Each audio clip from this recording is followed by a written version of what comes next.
So guys, lagi ba naiinitan yung sasakyan nyo dahil wala siyang sun cover katulad ng ganito? And guys, bumili nga pala ako sa TikTok para hindi na mahihirapan dito dahil sobrang init guys. Pag sobrang init guys, naiinitan yung ating head unit ng sasakyan. So kailangan ng ganito guys. Yan. So ayun siya guys, nakabitan natin yung pinaka sun visor nga para sa windshield.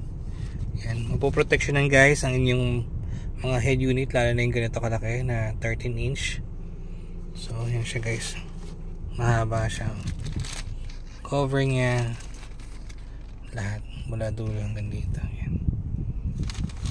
Tapos mayroon siya ditong clip din para sa ganito guys. Diyan.